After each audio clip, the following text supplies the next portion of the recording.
Hello, everybody. Today is November 9th, 2020, and it's World Freedom Day. I want to talk a bit about that. The first thing I want to talk about is the fact that I lived in Dusseldorf, Germany from 1989 to 1995.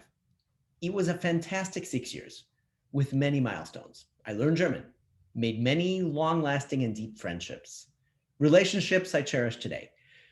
I arrived in Germany in January 1989, and I was fortunate in February that year to visit what was at that time a divided Berlin. And I recall I was at a party in Steglitz on a Friday night in West Berlin, and I asked my German hosts if they wanted to visit East Berlin with me the next day. It was a resounding no by everybody. Boring, nothing to do, cold, have to go through separate checkpoints, hard to find you later, takes hours at customs, must change money, don't like the food. So, okay, it sounded reasonable. I went alone. And I was astonished by the differences between West Berlin and East Berlin. Now, I'm glad I pursued, as I was able to firsthand view, a very short view at that, a one-day view of life in East Berlin under communism. I also came back to Berlin in November 1989, 5 days after the wall came down. And with locals, I celebrated the fall of the Berlin Wall. And at the time, I picked up a copy of a newspaper from East Berlin called Neues Deutschland, a publication that ceased to exist. And I'm putting the scanned copies of that newspaper online for you to read. If you speak German, it's a very interesting read.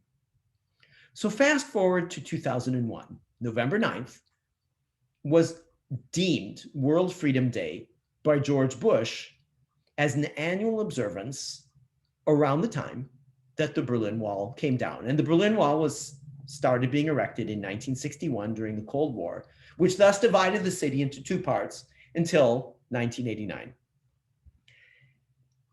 That's a happy day, though it's also a bittersweet day because November 9th and 10th are the remembrance days of the Kristallnacht, which were the November pogroms of 1938 against the Jews of Germany and Austria, organized and directed by the nationalist socialist regime, otherwise known as the Nazis.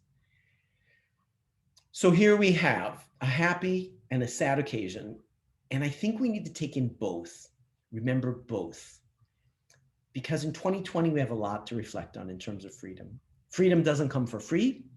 We must concentrate on the structures we want, how we want them to serve us, and how we need to serve them, because if we ignore them, they might not be here tomorrow. So I would look forward to you sharing your thoughts and memories of your trips to Berlin and other places, and how you might celebrate World Freedom Day. And with that, be leader-like, successful by design, not by chance, through conscious responses instead of unconscious reactions. Happy World Freedom Day.